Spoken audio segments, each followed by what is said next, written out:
नमस्कार, मी मनीषा बोरसे. जनवार्ता मागोवात आपले स्वागत. पाहूया पुण्यातील विशेष घडामोडी. उद्योग नगरीत होणाऱ्या 89व्या अखिल भारतीय मराठी साहित्य संमेलनाची संपूर्ण माहिती देणाऱ्या मराठी साहित्य गौरव या ई बुकचं प्रकाशन करण्यात आलं. एखाद्या साहित्य संमेलनाची माहिती ई बुकच्या माध्यमातून संमेलनाच्या आधी देणारे हे देशातील तसेच जगभरातील पहिलं ई बुक ठरेल. डॉक्टर DY पाटील विद्यापीठ आणि डेली हंट यांच्या वतीनं या ई बुकची निर्मिती करण्यात आली आहे. या ई बुकचे प्रकाशन CD इन्फोटेकचे व्यवस्थापकीय संचालक नरेंद्र भराटे यांच्या हस्ते करण्यात आलं. यावेळी ज्येष्ठ नेते उल्हास पवार, अखिल भारतीय मराठी साहित्य महामंडळाच्या अध्यक्षा डॉक्टर माधवी वैद्य, महामंडळाचे कार्यवाह प्रकाश पायगुडे, कवी अरुण शेवते, डेली हंटच्या संचालिका अंजली देशमुख, प्रतीक पुरी, पुणे श्रमिक पत्रकार संघाचे अध्यक्ष जितेंद्र अष्टेकर, संमेलनाचे समन्वयक सचिन इडकर यांच्यासह आदी मान्यवर उपस्थित होते. आणि ते महत्त्व जाणूनच जेव्हा आपण साहित्य संमेलनाला जातो, माझं भाग्य झालं की मी जवळजवळ 40 वर्ष सगळ्या साहित्य संमेलनाला, एखादा अभ्यास सोडला तर सगळ्या साहित्य संमेलनाला मी गेलेलो आहे. त्या ठिकाणी पूर्ण वेळ कार्यक्रम संपूर्ण उपस्थित राहून ऐकलेला आहे. आणि मला या ठिकाणी मुद्दाम सांगितलं पाहिजे की खऱ्या अर्थात नवजीने सांगितल्याप्रमाणे ई मराठी सिरिय नगरी ब्रह्मविद्येचा सुकाळू, असा हा सुकाळू ब्रह्मविद्येचा मला या ठिकाणी आजच्या या ईमेल पुस्तकाचं बुकचं आपण जेव्हा उद्घाटन करतोय त्या निमित्ताने मला या ठिकाणी होतोय आणि मी धन्यवाद देतो. फार महत्वाचा मुद्दा आहे मातृभाषा, संस्कृती आणि त्याचं रक्षण करण्याकरता अनेक उपक्रमांच्या पैकी साहित्य संमेलन, मराठी भाषेचा उत्सव आणि तो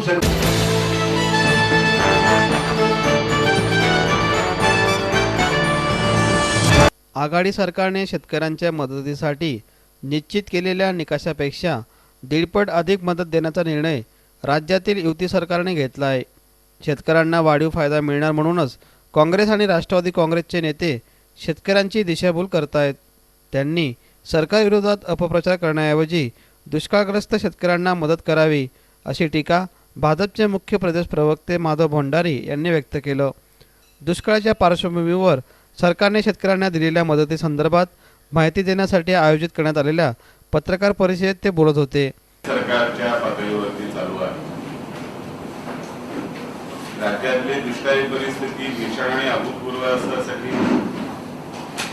की यावर्षी महाराष्ट्राच्या आणि यापुढे होण्याची शक्यता नाही आणि सलग 4थ्या वर्षी सुरू केले. असं असताना सुद्धा काँग्रेस, राष्ट्रवादी काँग्रेसचे काही नेते हे शेतकऱ्यांची दिशाभूल करण्यासाठी अपप्रचार करायला लागलेले आहेत. हे दुर्दैव आहे. महाराष्ट्रातल्या 14 जिल्ह्यांमध्ये गेल्या सप्टेंबर महिन्यापासून अन्न सुरक्षा योजना लागू आहे आणि 6 लाखपेक्षा जास्त कुटुंबांना आपण 2 रुपये आणि 3 रुपये किलोने धान्य देतो. हे धान्य देत असताना तो शेतकरी आहे एवढाच निकष ठेवलेला आहे. त्याच्यामध्ये दारिद्र्य रेषे खालचे आणि दारिद्र्य रेषेवरचे हा निकष बाजूला केलेला आहे. ज्याचा सातबारा आहे, जो सातबारावरती जमिनीचा मालक आहे, तो उधारक असो किंवा कोणी असो, शेतकरी आहे, त्या प्रत्येक कुटुंबाला आपण अन्न सुरक्षा योजनेचा फायदा 14 जिल्ह्यांमध्ये देतो. होती ती 13,500 रुपये आणि फळ पिकांसाठी प्रति हेक्टरी 12,000 रुपयावरून 18,000 रुपये मदत. संपूर्ण देशात सर्वाधिक मदत ही महाराष्ट्रालाच केंद्र सरकारने दिलेली आहे आणि त्याचं वाटप करण्यासाठी 1.5 पटीने सुधारित 1.5 पट दरानेच मदत द्यावी असंही स्पष्ट केलेलं आहे. शेतकऱ्यांना आता वाढीव दराचा फायदा मिळणार आहे हे लक्षात आल्यामुळेच संबंधित आदेशाचा चुकीचा अर्थ लावून काँग्रेस, राष्ट्रवादीचे नेते शेतकऱ्यांची दिशाभूल करत आहेत. आणि या दुष्काळाखेरीज आमचं सरकार सत्तेत आल्यापासून 30 ऑक्टोबर 2014 पासून गेल्या सव्वा वर्षामध्ये गारपीट, अतिवृष्टी, अवकाळी आणि दुष्काळ, त्याशिवाय काही भागामध्ये कीटकांचा प्रादुर्भाव, अशा तऱ्हेच्या सर्व प्रकारच्या नैसर्गिक संकटांचा सामना गेल्या वर्ष सव्वा वर्षामध्ये महाराष्ट्राला करावा लागतोय. त्याच्यामध्ये पूर्वी कमीत कमी 50% नुकसान झालेलं असेल तरच मदत दिली जात होती. आमच्या सरकारने हाही निकष बदलला आणि 33% जर नुकसान झालेलं असेल तरी मदत द्यायला सुरुवात केली. आणेवारीसाठी आम्ही थांबलो नाही. आणेवारीची पद्धत बदलली. आणेवारीची शास्त्रीय पद्धत आणून तिथे आता पैसेवारी सुरू केलेली आहे. त्यामुळे राज्यातलं आणि केंद्रातलं भाजपाचं सरकार हे महाराष्ट्रातल्या दुष्काळग्रस्त शेतकऱ्यांना, दुष्काळ पीडित शेतकऱ्यांना मदत करण्यासाठी सर्व प्रकारे प्रयत्न करत आहे. आणि या पुढच्या काळामध्ये, कारण आता या महिन्यापासून राज्याच्या बहुतेक सर्व भागामध्ये पाणी टंचाईचा प्रचंड परिणाम जाणवायला लागेल, तर त्याला सुद्धा तोंड देण्यासाठी तयारी राज्य सरकारने केंद्राच्या मदतीने चालवलेली आहे. माझं काँग्रेस आणि राष्ट्रवादी काँग्रेसच्या नेत्यांना आवाहन आहे की आपल्याला शक्य असेल आणि जर आपल्या स्वभावात असेल तर दुष्काळग्रस्त शेतकऱ्यांना प्रत्यक्ष मदत करण्यासाठी काहीतरी करा. पण जर ते शक्य नसेल आणि ते आपल्याला मानवणारं नसेल तर किमान सरकार जे चांगलं काम करत आहे त्याच्याबद्दल अपप्रचार करू नका.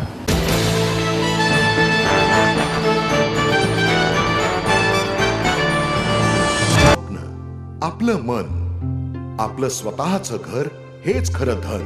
समृद्ध जीवन पार्क सादर करत आहे 140 फ्लॅट्सची एक प्रशस्त गृह योजना. कात्रज कोंढवा रोडवर बिबवेवाडीपासून फक्त 2 किलोमीटर अंतरावर आपल्या आर्थिक गणितात बसणारे 1 व 2 BHK फ्लॅट्स. तब्बल 3 मजली पार्किंग सह ऐस पैस गार्डन, क्लब हाऊस आणि इतर सुविधांनी सुसज्ज. बुकिंग साठी संपर्क 9850937373 9850947373. समृद्ध जीवन, नांदी सौभाग्याची, सुरुवात प्रगतीची. आई वडिलांनी पै पै जमवून मला शिकवण्याचा निर्णय घेतलेला कळत होता. माझ्या उच्च शिक्षणासाठी त्यांनी मला कायमचा आधार मिळवून दिला होता. त्यांनी स्वतःसाठी कधीच काही केलं नाही, पण माझ्यासाठी Samruddha Jeevan multistate multipurpose cooperative society limited. गुंतवणूक भावनांची, आनंद लक्षावधीचा. Samruddha Jeevan multistate multipurpose cooperative society limited. माहेर सोडून सासरी आले. इथेही प्रेमाची, मायेची माणसं होती.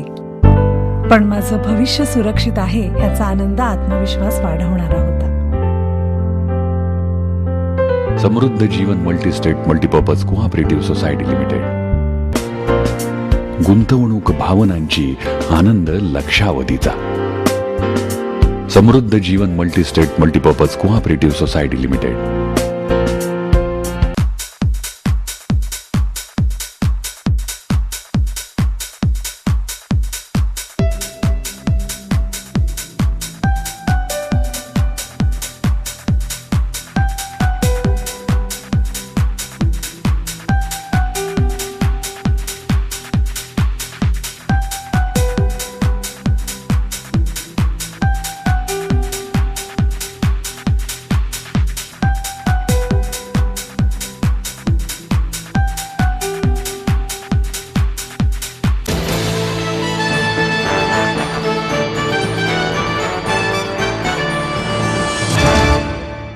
पहाटेचे आल्हाददायक वातावरण, निसर्गरम्य डोंगराच्या कुशीत गायत्री मंत्रांच्या सुरासह योगासने आणि प्राणायाम करणारे शेकडो साधक, अशा मंगलमयी आणि उत्साहपूर्ण वातावरणात योगगुरू रामदेव बाबा यांचे आरोग्यम धनसंपदा हे शिबिर सुरू झाले.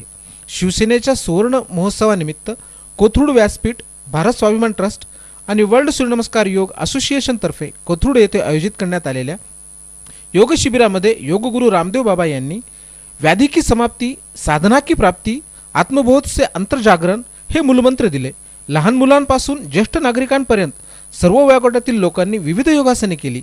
जलसंपदा राज्यमंत्री विजय शिवतोरे, शिवसेनेचे शहर प्रमुख विजय निमण, शिबिराचे संयोजक शिवसेनेचे शहर संघटक श्याम देशपांडे, पतंजली योग समितीचे प्रांत प्रभारी मिलिंद शुक्ल, बापू पडाळकर, सुधा अली मोरे, विनय तावडे, श्रीराम डाके यांनी दीप प्रज्वलित करून शिबिराचे उद्घाटन केले. भल्या पहाटे शिबिरस्थळी आलेल्या साधकांकडून स्वामीजींनी योगिक जॉगिंग, सूर्यनमस्कार, जोर बैठकांचे विविध प्रकार, स्नायुतंतू आणि सांध्यासाठी सूक्ष्म व्यायाम करून घेतले. पारंपरिक जोर बैठकांचे चक्रदंड, राममूर्ती दंड असे अवघड प्रकार रामदेव बाबा यांनी स्वतः करून दाखवले. सबको योग सिखाएंगे हम बदलेंगे जमाना, धरती को स्वर्ग बनाएंगे हम बदलेंगे जमाना हे गीत गात उपस्थितांनी शिबिरस्थळी उत्साह वाढवला. त्यानंतर मंडुकासन, शशाकासन, वक्रासन, गोमुखासन आदी बसून करण्याची आसने, तर मकरासन, शलभासन, मर्कटासन ही झोपून करण्याची आसने, प्रभारी, उद्रीनाथ प्राणायाम, प्रणव ध्यान करत सूर्य प्रार्थनेने शिबिराच्या पहिल्या दिवसाची सांगता झाली. आज राष्ट्रपुरुष, राष्ट्रनायक, राष्ट्र की पुरोधा स्वामी विवेकानंद जी की जयंती है और राष्ट्रमाता जीजाबाई की जयंती है और इसी उपलक्ष्य में यह सूर्य नमस्कार का कार्यक्रम रखा, जिससे कि हमारे युवाओं का यौवन सृजनात्मक कार्यों में लगे, भोग के प्रति नहीं योग के प्रति उनके मन में आकर्षण पैदा हो और वो शरीर से बलशाली बने, बुद्धि से प्रज्ञावान बने, जीवन में चरित्रवान बन करके अपना और अपने राष्ट्र का गौरव बढ़ाएं और स्वामी विवेकानंद के सपनों का, जीजाबाई के सपनों का, छत्रपति शिवाजी महाराज के सपनों का, अपने ऋषि ऋषिकाओं, वीर वीरांगनाओं के सपनों का भारत बनाने के लिए स्वयं को तैयार करें, क्योंकि स्वयं के निर्माण से, चारित्र निर्माण से राष्ट्र का निर्माण होता है. इस संकल्प के साथ आज हजारों युवक युवतियों ने, विद्यार्थियों ने ये योग का अभ्यास किया और स्वदेशी वस्तुओं को अपनाने का और विदेशी वस्तुओं का बहिष्कार भी किया. और एक बड़ी पहल यहाँ के पुणे के शहर के व्यापारियों ने की कि हम जिस धरती से वीर सावरकर जी ने विदेशी वस्तुओं का बहिष्कार किया था, हम आज इस देश को आर्थिक दारिद्र्य से बचाने के लिए देश का धन, देश की दौलत देश में रहे और देश की सेवा में लगे, इसलिए विदेशी वस्तुओं का बहिष्कार करेंगे. पुणे शहर व्यापारी संघ का ये संकल्प आज के इस दिन को और ऐतिहासिक बनाता है. इस तरह का संकल्प पूरे देश में उठेगा तो विदेशी कंपनियों की आर्थिक लूट बंद होगी. और हमने सबको बताया, इस बात के लिए प्रेरित किया कि एक विदेशी ईस्ट इंडिया कंपनी ने इस देश को लूटा और फिर करीब 200 साल तक गुलाम बनाया. आज तो 5000 से ज़्यादा विदेशी कंपनी इस देश को लूट रही है. तो स्वदेशी के और स्वाभिमान के रास्ते पर इस देश को फिर से लेकर के आना है. मोदी जी व्यक्तिगत जीवन में स्वदेशी का पालन करते हैं. वो स्वदेशी वेशभूषा को, स्वदेशी भाषा को, स्वदेश की संस्कृति को, योग को बहुत गौरव देते हैं. राजनीतिक रूप से दुनिया के सभी मुल्कों ने WTO के साथ समझौते कर रखे हैं. इसलिए जो भी संवैधानिक पद पर बैठेगा, जो भी देश का प्रधानमंत्री बनेगा, राष्ट्रपति बनेगा, वो खुलकर के स्वदेशी की बात नहीं कर सकता. वो जो है WTO के कानून में बंधे हुए हैं.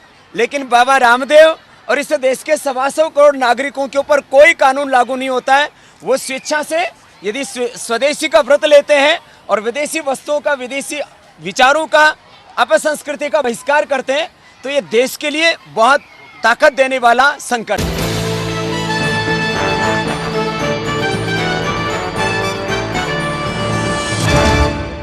अतिरेक्यांनी पठाणकोट येथील हवाई दलाच्या तळावर हल्ला केल्याच्या पार्श्वभूमीवर आता भारताने पाकिस्तानच्या इंटर सर्व्हिसेस इंटेलिजन्स या गुप्तचर संस्थेच्या कॅम्पवर हल्ला करून प्रत्युत्तर दिले पाहिजे, असे मत अखिल भारतीय अतिरेकी विरोधी संघटनेचे अध्यक्ष मनिंदर सिंग बिट्टा यांनी व्यक्त केले. देश राजनैतिक गुलामगिरीत अडकला असून अतिरेकी बोटामधून तर नेते ओटामधून येत असल्याची टीकाही त्यांनी केली. विश्वशांती केंद्र माईस MIT यांच्या वतीने स्वामी विवेकानंद यांच्या जन्मदिनानिमित्त शनिवारवाडा येथे कार्यक्रम आयोजित करण्यात आला होता. यावेळी बिट्टा बोलत होते.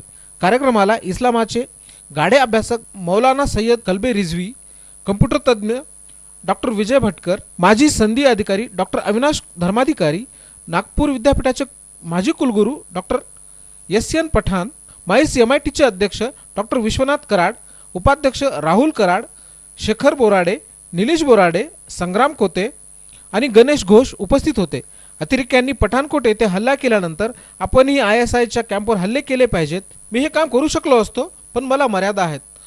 माझी ओळख नसती तर मी हे काम केले असते, असे बिट्टा यांनी पत्रकारांशी बोलताना सांगितले. पंतप्रधान नरेंद्र मोदी यांनी पाकिस्तानमध्ये जाऊन चांगुलपणा दाखवला, मात्र पाकिस्तानने गैरफायदा घेतला, असेही ते म्हणाले.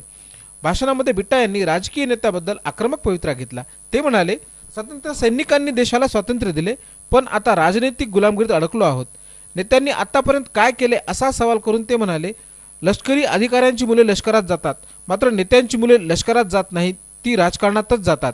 महाराष्ट्राला दैदिप्यमान संस्कृतीची परंपरा आहे, ती परंपरा टिकून ठेवण्याचे आवाहन बिट्टा यांनी. आज पीड़ा होती, आज दुख होता. यह हिंदुस्तान क्या, सुभाष चंद्र बोस, मंगल पांडे, इत्तेफाकुल्लाह खां, स्वामी विवेकानंद जी का ये भारत, जिन्होंने भारत माता को एक किया था, एक नई, एक शक्ति, एक ताकत दी थी, क्या आज इस भारत को हमने धर्मशाला बना दिया? आतंकवादी आते, कहां घुस जाते? पठानकोट में फौजी कैंप में घुस जाते और अंदर जाकर के हमारे जवानों को शहीद कर देते. आतंकवादी आते, वोट के जरिए आते. हम नेता वोट के जरिए आते, वो वोट के जरिए आते. ताज होटल में घुस जाते, जहां एक चाय का प्याला पीना हो तो 2000 रुपए का मार के चले जाते. और ओगले जैसे, करकरे जैसे, काम के जैसे वो बहादुर जवान, महाराष्ट्र की धरती के वो बहादुर सपूत कुर्बानी दे देते, शहादत दे देते, पर आतंकवादी को पकड़ के उसको मार देते और खुद भी कुर्बानी दे देते और जिंदा भी पकड़ लेते. हमने क्या किया? हमने नेताओं ने क्या किया? क्या हमारा बेटा फौज में? नहीं. कौन? मंत्री, बहू, मेर, बेटा एमएलए, आगे तैयार. फिर पुश्ते हो रही है. अभी पठानकोट के शहीदों के घरों में गया, पुश्ते देखी. ग्रैंडफादर फौज में, उसका फादर देश की आजादी की लड़ाई में, उसका आगे सुभाष चंद्र बोस आजाद हिंद फौज में. आगे फिर छोटा बच्चा कहता है, अंकल जब बड़ा हूंगा मैं भी पापा की तरह फौज में जाऊंगा और पापा का बदला लूंगा आतंकवाद से लड़ने. वाह भाई वाह, हम नेता बनेंगे. लाल बहादुर शास्त्री, सरदार पटेल बने, तब सिर्फ फखर से ऊंचा हो जाए. और एक फौजी का बेटा, मैं फौज में ब्रांड बन करके मैं भारत माता की आजादी की रक्षा करूंगा. और हम कहते हैं हम देखेंगे, हम मुकाबला करेंगे. मैं आज एक प्रेस वाले को बोला, पहली बार बोला, मैं कहा मेरी अगर पहचान ना होती पगड़ी, मेरी मुझे मेरी पहचान ना होती.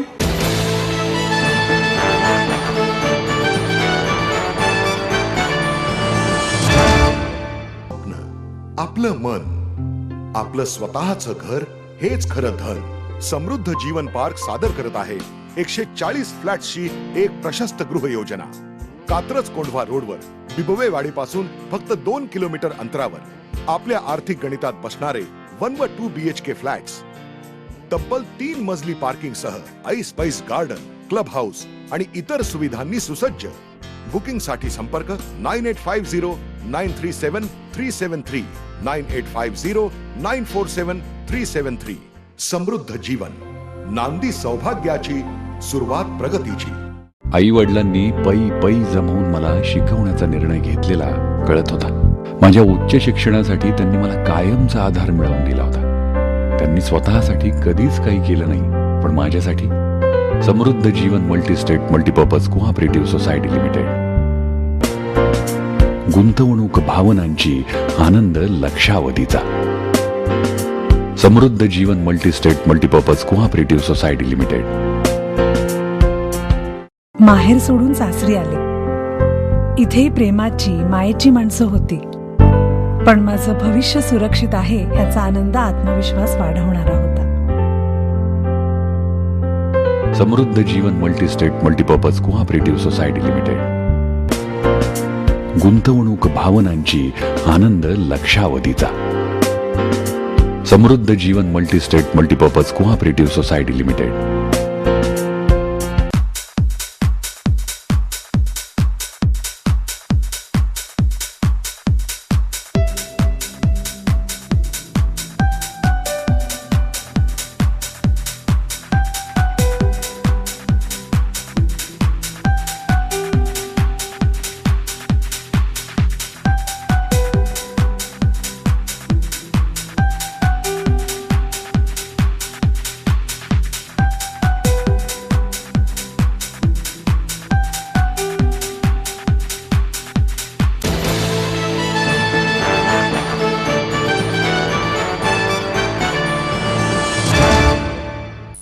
किर्लोस्कर वसुंधरा आंतरराष्ट्रीय चित्रपट महोत्सवाचा समारोप सोहळा मोठ्या उत्सवात पुण्यातील बालगंधर्व रंगमंदिर येथे पार पडला। यावेळी ज्येष्ठ शास्त्रज्ञ रघुनाथ माशेलकर यांच्या हस्ते पर्यावरण प्रेमींना गौरवण्यात आले। 6 जानेवारीपासून या महोत्सवास सुरुवात झाली। 6 जानेवारी ते 13 जानेवारी दरम्यान पर्यावरणाशी निगडीत फोटो प्रदर्शन, व्याख्यान, नेचर वॉक, प्रदेशातील विविध चित्रपट या महोत्सवादरम्यान दाखवण्यात आले।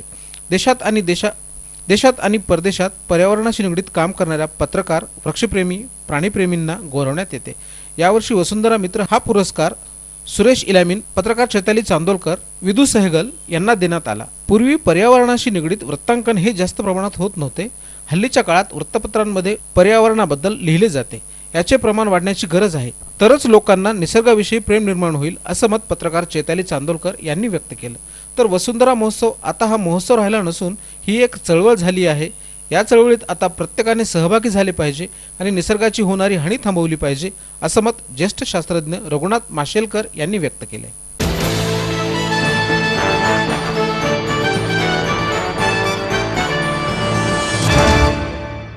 कसबा पेठमध्ये वाहन चोरण्याच्या संशयावरून अज्ञात व्यक्तींनी 17 वर्षाच्या युवकाला जिवंत जाळण्याचा प्रयत्न केल्याची घटना आज उघडकीस आली। या घटनेत युवक जखमी झाला आहे, त्याला ससून रुग्णालयात दाखल करण्यात आले आहे। पोलिसांनी दिलेल्या माहितीनुसार कसबा पेठमध्ये वाहन चोरण्यास आल्याच्या संशयावरून अज्ञात नागरिकांनी 17 वर्षाच्या युवकाला अंगावर पेट्रोल टाकून आग लावून जिवंत जाळण्याचा प्रयत्न केला। या घटनेची माहिती मिळताच पोलीस घटनास्थळी दाखल झाले। पोलिसांनी लगेच त्याला ससून रुग्णालयात उपचारासाठी दाखल केले आहे। या घटनेत युवक 60% भाजला असून प्रकृती चिंताजनक आहे। या प्रकरणी एकाला अटक करण्यात आली आहे। हा मुलगा गाडीच्या बॅटऱ्या चोरणारा असल्याचा संशय स्थानिकांना आल्यामुळे काही लोकांनी त्याला हटकलं। यावरून वाद झाल्यानंतर लोकांनी त्याला बेदम मारहाण केली। एवढ्यावरच ते थांबले नाहीत, तर त्याच्या अंगावर पेट्रोल टाकून पेटवून दिलं। या प्रकरणी फरासखाना पोलीस ठाण्यात 307 कलमाखाली गुन्हा दाखल करण्यात आला असून अधिक चौकशी सुरू आहे। नाही, कोणी पेटवलं हे मला माहितीच नाही। जेव्हा म्हणजे आवाज झाला ना तेव्हा आम्ही बाहेर आलो। इथं म्हणजे त्याला काहीतरी नाही काय ओरडत होता, तो ओरडता तिकडे गेला, त्या गोधड्या काढल्या आणि ते इथं येऊन तो झोपला। त्याचे तिथं असे पैसे बिसे असे पडलेले होते, 40 रुपये नाही, त्याचे केस हे ते जळालेले होते, इथून एवढं सगळं जळालेलंच होतं। मग कुणी मदत केली त्याला वगैरे? काय नाही, मग नंतर ते म्हणजे त्याने आमचं ते ब्लँकेट होतं ते असं गुंडळलं आणि मग गेला तो स्वतःच गेला का? स्वतः गेला, म्हणजे त्याला म्हणजे एवढं म्हणजे तो भाजला नसेल, हो त्याने स्वतः केलं। पोलिसाला? हां, म्हणजे त्याचा एक दोस्त होता, त्या दोस्ताला घेऊन म्हणजे ते पुलापाशी कुठं ते म्हणजे नाही का त्या दोस्त सापडला वाटतं त्याला, मग त्याला घेऊन तो पोलीस चौकीला गेला।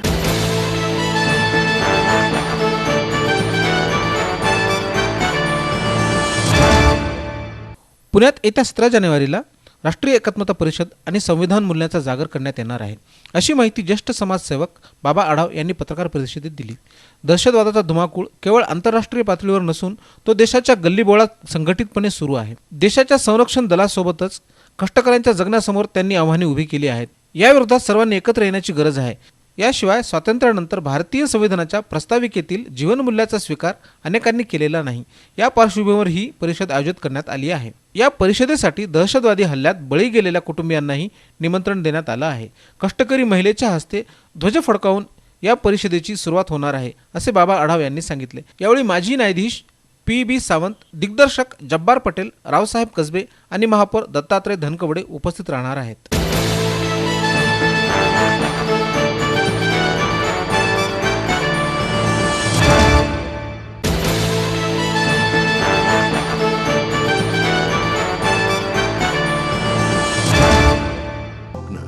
आपलं मन, आपलं स्वतःचं घर हेच खरं धन। समृद्ध जीवन पार्क सादर करत आहे 140 फ्लॅट्सची एक प्रशस्त गृह योजना। कात्रज कोंढवा रोडवर बिबवेवाडीपासून फक्त 2 किलोमीटर अंतरावर आपल्या आर्थिक गणितात बसणारे 1 व 2 BHK फ्लॅट्स, तब्बल 3 मजली पार्किंग सह ऐस पैस गार्डन, क्लब हाऊस आणि इतर सुविधांनी सुसज्ज। बुकिंग साठी संपर्क 9850937373 9850947373। समृद्ध जीवन, नांदी सौभाग्याची, सुरुवात प्रगतीची। आई वडिलांनी पै पै जमवून मला शिकवण्याचा निर्णय घेतलेला कळत होता। माझ्या उच्च शिक्षणासाठी त्यांनी मला कायमचा आधार मिळवून दिला होता। त्यांनी स्वतःसाठी कधीच काही केलं नाही, पण माझ्यासाठी Samruddha Jeevan multistate multipurpose cooperative society limited. गुंतवणूक भावनांची, आनंद लक्षावधीचा. Samruddha Jeevan multistate multipurpose cooperative society limited. माहेर सोडून सासरी आले. इथेही प्रेमाची, मायेची माणसं होती. पण माझं भविष्य सुरक्षित आहे याचा आनंद, आत्मविश्वास वाढवणारा होता. Samruddha Jeevan multistate multipurpose cooperative society limited.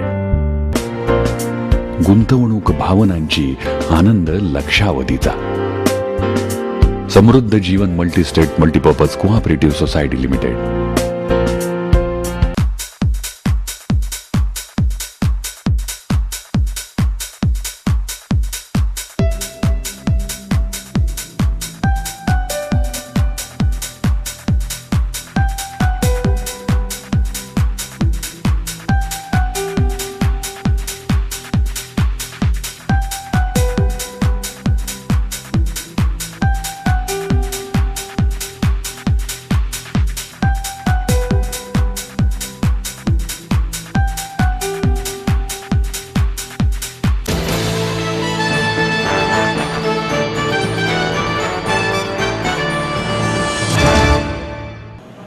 याचबरोबर जनवार्ता मागोवा संपला. नमस्कार.